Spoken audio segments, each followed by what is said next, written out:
Councilman, I mean, it's great. I appreciate you being here today. Let's going over the meeting that we had last night, which I think was interesting to say the least. And but at the same time, it was just sort of long, drawn out. But a number of things really occurred. I thought that were pretty interesting. One, the update with Peter Varney. He was talking about what's happening here on October 4th. We're having a national night out. We're having a little fun park, jumping park. Kids should come participate. Sounds like it'd be a nice little event, really. Yeah, I agree. I've never attended that, and I should go. Well, I'm right there on it. It's on Thursday, so maybe it'll work better into my schedule than a lot of these events, which occur typically on Saturday with either there's a wedding planned or there's I'm out of town or whatever. Right. But anyway. And then the following weekend, we've got the Barbecue Throwdown, which is a huge event for downtown. It brings a lot of folks in from out of town. And then there's, I think, usually an opportunity for folks on Friday to go and purchase some barbecue ahead of time. So, and I'm always amazed. Those guys come out with these pig cookers. They're sleeping in. I mean, it's a big daggone deal. Right. In fact, my boys and I were talking about, a couple of years ago, we were going to cook a pig, and then I walked out there and I saw the production. I'm like, man, I thought my pig cooker was kind of special, but I mean, it pales in comparison for sure. So it was humbling, but it was very humbling. In the city, the staff does a great job. We run the water out there, the water lines, and then you got the police department, Parks and Rec. Everybody participates. It's a team effort. So I'm proud of the city, and it showcases downtown Rocky Mount. Well, Parks and Rec, they do a great job on so many of these events. I don't think they get nearly the credit. Joel and his team do a fabulous job. I mean, the Viking Classic, it just goes off without a hitch. These downtown events just go off without a hitch. And I'm proud of that. But, I think he's kind of the unsung hero here. Because there is no problem. There's nothing to talk about. Good, that's beautiful. Right. We do. And they also ask for input. Like right now, as we speak, we're going through the process at the Appeal Center, and I think Tuesday night, we already had some meetings about trying to get input regarding Sunset Park, and I think on Thursday night, I'm not sure, that must be the 29th. Right. Yeah. Go look it up on the website. But anyway, I know but having input, and it's great that we ask for citizen input. Right. And while I'm on that subject, we also have the ARPA meetings going on, talking about input of how to spend the remaining money that has not been allocated that we've received from federal government. I think it's about $5.6 million. It is $5.6 million. It's thereabouts what we calculated out. I think it was Monday night. Have you been to one of those yet? I have yet to go, and I need to obviously put it on my calendar and make it happen. I have not been to an actual meeting, but I did go and went to the survey. If people go to the homepage of the City of Rocky Mount at rockymountnc.gov, and go to the top, there's a survey that you can click on. It also gives you the dates of the meetings, but if you click on the survey, it asks you 5 simple questions, and you can fill it out. And that's important because, we're going to sit there and decide how to spend that money. Right. And, I, for one, and I know you do, along with everyone else, we value the input from the citizens. And I think it's great that we've decided to do that. So I hope people take advantage of doing that. I do too. And I want to underscore that. And you know what? Thank you for reminding me that. I'm going to push that out on my social media, and I'm sure you will too. And, try to get more people to participate in that, because I mean, the more people that participate, the more accurate the data, the better direction that it provides to us. But, we could easily have decided to have taken the entire ARPA money and incorporated it into our operating budget. Right. And we made a conscious decision to not do that. Mm-hmm. So I'm very proud of that. And I think that's something that most folks don't really understand or appreciate, that there was an $11 million exclusion that a municipality could just simply absorb into their account. No questions asked. Federal government's fine with it. Totally legal, all that. But we've chosen to keep ours separate and aside because it's one-time money. One-time money. One-time money. We're not going to get it again. I hope we don't need it again. Right. And we're going to spend it in the way that leaves the citizenry feel like it's the best way to spend it. And I'm sure there'll be a lot of controversy about that ultimately. But I just want to underscore that process and the decision that we've made as a city, because I don't think all too often we don't get the credit for that. And that's a big deal, because it would have been it'd been very easy for the administration, staff to say, hey, look, let's just suck this on in, boom, boom, boom.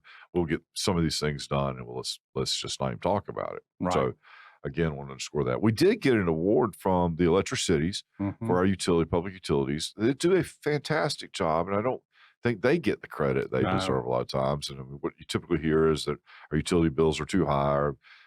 However, that's all adjusted. It's changed. It's not what they're not high. They're not high based on a kilowatt hour. In fact, when we looked at the information that we got, 2 weeks ago, the committee of the whole, we were talking about the cost of kilowatt hours, cost of water, cost of some of the utilities, and we compare among the cheapest in our area, certainly in the upper Tar River district. Right. And, again, I think folks are just kind of stuck in their mind. It's been expensive. It was expensive for a long time, and it's just kind of stuck in people's heads. And look, nobody wants to pay for it, right? That's the other piece. Yeah. Well, I was going to say, if you're like me, most expenses you don't care for anyway. Any expense is too high. That's exactly right. And it's not a sexy way to do it, right? But at the same time, I do want plumbing, and I do want my electricity to work, and I do want all those things. Yeah. But paying for it is just not a sexy way to spend money. But going back, Mayor, to our utility staff and our gas and water folks, the entire staff, they do a great job with what they have to work with and the money that they have. And that's also a huge part of our budget. Right. I mean, it's over half of our budget, and it's brings in a lot of revenue. And part of those funds also fund a little bit of the general fund, which is extremely important. That's why it's important for us to maintain the system. One, we have to. Right. Secondly, the more customers that we bring on, it adds to the revenue coming in. In fact, we just and we'll get to it in a minute. We approved some increases for a large business, which is good. Right. No, I think it's outstanding, really. Right. I think the other thing that really came up, I mean, we don't need to go through all the rezoning things, so you'll beat that to death. But what did come up that I think is interesting, and I'm kind of excited about it, is that we have decided basically to have a joint meeting with the city council and with the planning board. Correct. And that's necessarily because we've overturned a decision, and so we're going to have to meet jointly, and then we're going to have to vote on it up or down one way or the other. Correct. So the city council has disagreed with the planning board, and I don't know what the number is, but I'm going to guess of the last 10 rezoning requests, I'll bet you only 3 have gone through without some sort of hitch. Right. Which is a challenge. So either the planning board, and I suspect the planning board's hearing more information than the city council is, making the recommendation, and for whatever reason, council it's become more of a political component once it gets to our meeting. Right. And I'm not really sure why, So hopefully, well, I mean, I could speculate, but hopefully, though, the joint meeting, which will happen either in October or in November, will bring at least maybe some consensus or at least process to bear that maybe will smooth this out as we go forward. Right. I agree. And, I served on the planning board for many years, and they do a great job there and volunteer their time. And really what it, in my opinion, and also with my experience, I think, we can always do a better job of promoting meetings coming up. Always, we were discussing before we came on air about the signs for rezoning. There's a sign that goes out, and then there's a mailer that goes out to property owners. And I think we can do a better job of, one, increasing the size of those signs. I've given examples. And I also am a huge advocate of also mailing, increasing the distance. Right now, it's just to adjacent property owners. Right. We approved the other night sending mailers out to within 100 feet of the rezoned properties, which I think is great. But we extended to 250 feet. But I think we need to add a large majority of Rocky Mount is in rents properties. Sure.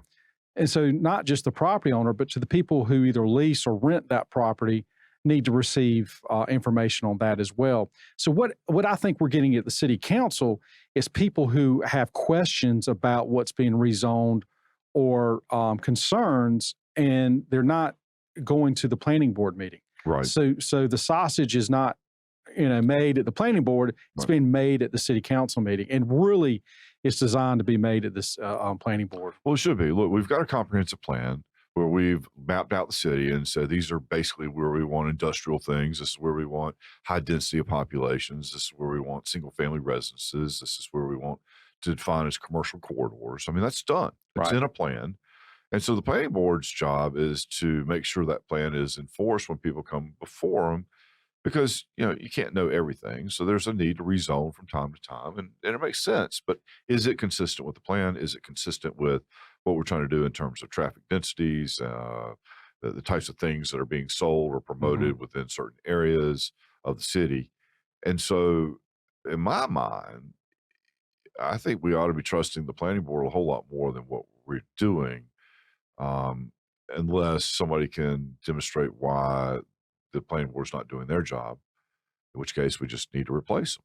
Right. They are all appointed by the city, and we've got a good team. I mean, I've looked at the roster, and I think they're doing their job. So I'm hoping this disconnect in Right. communication, whatever that looks like, whether it's the sausage not being made there or that it's rising up to the level of having to talk at the city council, that will resolve it, because I Right. think it's bad for developers. I mean, if I'm developing, I want to be able to go to my planning staff who works with the planning board and say, what's the probability of this happening? Correct. And that guy can't, or girl can't tell me 100%, but they can say, well, look, I feel like this is likely to pass with these caveats or these exceptions or this, whatever, that guidance before I begin to spend money on the Right. process. And so I just would like to see that tight, Right. you know, And and I'm agnostic in terms of who knows, who doesn't know what the right. catchment area is. I mean, but can we just get it done? Right. And it's not happening. Yeah, I agree. And I served with many of the people who are now serving on the planning Right. board, very competent folks. And many of them served longer on the planning board than I have. I go back to a lot. Oftentimes, I think the residents around are the ones who really bring this up to our attention and bring it to the city council. And it's really, when you feel like you don't know something or something's, and it's not trying to be hid from anyone, but when you feel like it might be, then that's when your antennas go up. So I think we can all do a better job, Right. and I think we can, you know, move through this. And to Right. your point, I look forward to meeting Right. jointly with the planning board. Well, yeah, me too. And I can't wait to see what that looks like really when it's all said and done. And I know part of it too is that when you start talking about rezoning, it gets a little scary in terms of permissible uses. But I know that in other communities where I've been part of developments as an investor group, whatever, we've built, visual occlusions, we've built sound barriers, we've built berms, Hmm. we've built, turn lanes. The DOT gets involved in high density projects too. So it's not just the city. Right. You got to meet a lot of state regulations. And I think that's missed a lot. Right. And I'm not sure we do a good job of explaining that either. Like an apartment complex, you can't just add, 100 new cars into an area without creating a turn lane, and the DOT is going to speak to that, or they won't give you the permit, build the driveway, and. Right. So, Right. but anyway, there's so many levels of nuance there, and I'm sure we've just beat that to death.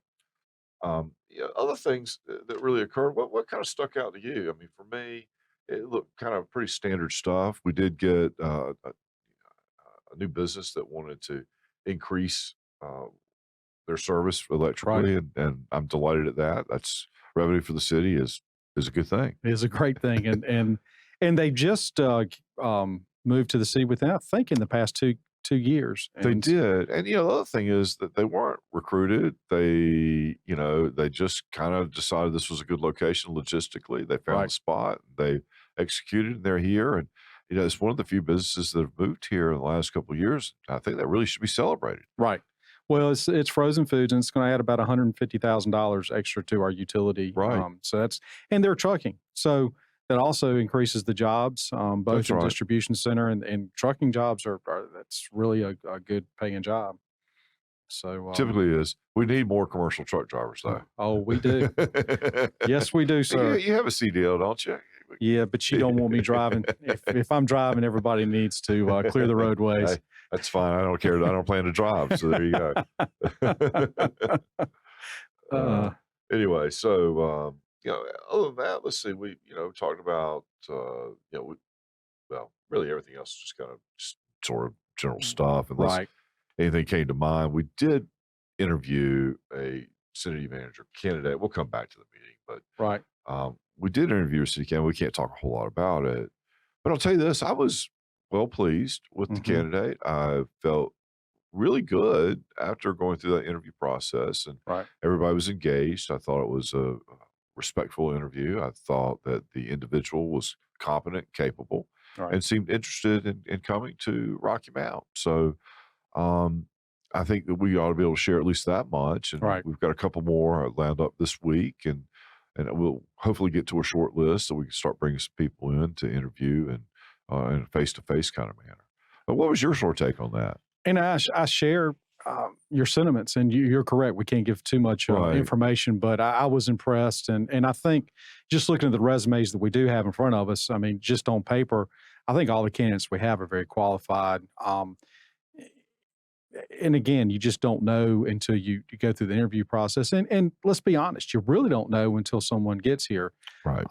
But I do feel confident with Polyhire, the company that we've partnered with to help find our city manager. They do a lot on the front end.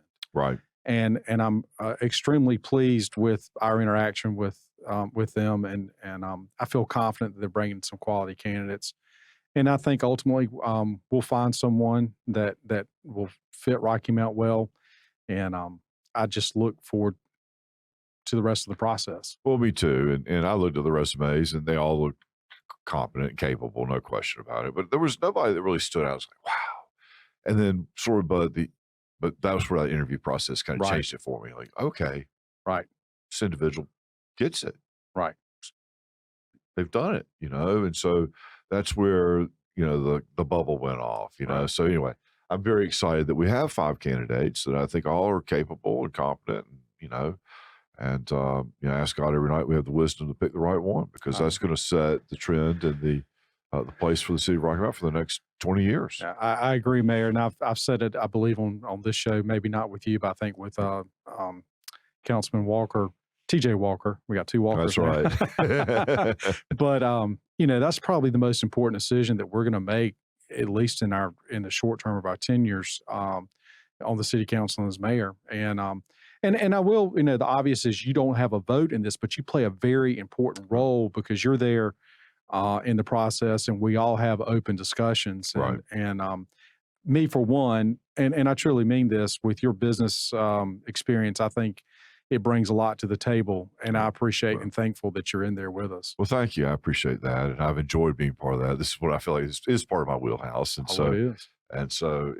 it's been good to be part of it. And of course, we're just starting the journey. So We're one to 5. yeah. And every time I meet with Peter once a week, and every week, so how's it coming? How's it coming? Because he doesn't sit in on these meetings, Right. And I think that's probably wise. It is. But he wants to know, okay, can I go leave? Yeah. Well, and I'm glad you brought up Peter Varney. Peter Varney has, he has come in and stepped in and done a phenomenal job when he's retired. He doesn't have to do this, but he loves our community and the community that he devoted his career to. Yeah. And I'm greatly appreciative of Peter Varney. How about he retired, was it 2012? How many times has he been back? He retired 10 years ago. I mean, he thought he was done, and he's been back for a couple special projects. I think maybe 2016, 17, 18, somewhere around there. And now he's like the interim city manager. So, but without him, it would be a real big challenge because he's been affiliated with the city for so long. Mm-hmm. Everybody has a tremendous amount of respect for him. Everybody on council, everybody who works for the city does. Mm-hmm. And he's able to operate in a shorthand that I'm not sure that we could have found any other interim to really be as effective as he's been. So, yeah, I mean, shout out to him. We need to probably make a statue of him at some point before this over with. Well, it's a big deal. You know? Well, the true person is really Mrs. Varney. Well, that's the truth. And that's why he keeps asking me, now if I'm going to be here for a little bit longer, I need to start preparing Mrs. Varney for this. So we appreciate his family because and the support, because that's a big deal, because you can't do it without that. You just can't. No, you really can't. So. Anyway, so we got a couple more appointments this week, which I was pretty excited about. Right. I kind of laughed to myself a little bit because this was, Pam Casey's big issue, right? I need you to fill out the committees. I need you to make nominations. I mean, it was a drumbeat constantly. And we finally seem like we're doing it, but it's kind of the meetings after she's left, you know. So, but Pam, if you're listening, we heard you. It's just it's just now finally getting done. Well, and you've got Kim following her up, and Kim does a great job. And but you know, on some folks that were appointed, I was on the Upper Coastal Plain Brownfields, right? And I serve on some other boards, and I thought it was appropriate to spoke with Tom Harris, Councilman Harris, and he agreed to replace me on that board. In fact, there's a meeting as we speak right now that he's attending. And then actually someone we all know, Carrie Cox, I think, was appointed to the downtown revitalization, which is right up her alley in terms of her strength of what she's done in her previous lives. So. Right. And then we had 2 more appointments. I think 2 of them were your appointments, I believe. They were, and now you're going to put me on the spot. Okay. Yeah, thank you for that. I appreciate it. Mr. Cunningham and let's see, Lemanuel Williams over at Peacemakers, and so excited about both of them joining the various boards, because one is redevelopment, Lemanuel, and that's really what they're doing at Peacemakers, that South Rocky Mountain area, and really building coalitions with groups down there and with the neighborhood down there, trying to provide ownership for folks who don't have ownership, trying to take renters into being able to buy their property. And that really is a big part of that revitalization and redevelopment. So I'm excited to see him and that unique skill set that I think he brings to the table. And I'm excited from a Ward 5 perspective. Had someone contact me, emailing me yesterday. They just moved to town from the New Jersey area, and they've been involved in planning boards and been involved in their community. I think they were an elected official, and they said, "Hey, how can I get connected?" Is that right? And so I'm going to meet with them hopefully soon. And, and really that's what we need. We need people to contact us to let us know that they're interested, because there's so many opportunities within Rocky Mountain, and we need the talent. And so if you are interested, you then go to the city website and go to the city clerk's office. And then there's some links there that list all the different boards we have, in addition to the available positions that are there. And then also each person has to fill out a personal information form, and you can do that as well. So, well, and I'll underscore too, call your councilman, because that's an important thing, to get connected. He or she can make some introductions and get you inserted, because, we want to utilize all the talent that we have here to the betterment of the community as a whole, and to the point that we can leverage everybody else. We need to. We really need to. Yeah. And then you have appointments that you make as mayor that, so if people are interested, to get in touch with you. That's right. I think I have one board, it's the Rocky Mountain Housing Authority, and we found some really good people on that. And I do have a few appointments on some of these commissions as well. Yeah. Persons with disability, I think, and then a few others. So, and that's been good. And so, seeing these committees, and of course, they've kind of gone into a little bit of a dormancy because of COVID. I think now they're starting to come out, starting to meet again, and hopefully we'll really be able to regenerate what we're doing. That's right. So what else came to your mind as you were looking at or thinking about the meeting this past week?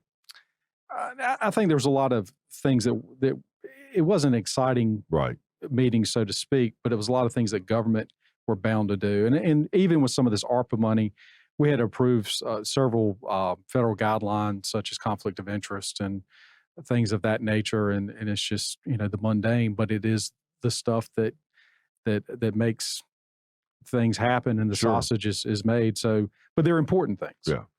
Well, and I saw we got new fire trucks, we had to change what the order is. We had to do some stuff like that. So, we're still working on the trash. We're still working on making sure we have the infrastructure and the services available to be able to provide at the moment's notice. And, again, we should be very proud of these folks who are working for us. It's been outstanding. I agree. And I believe, if I remember correctly, Peter announced that we have taken receipt of 2 of the trucks we purchased within the past couple of weeks, 2 knuckle boom trucks for environmental services.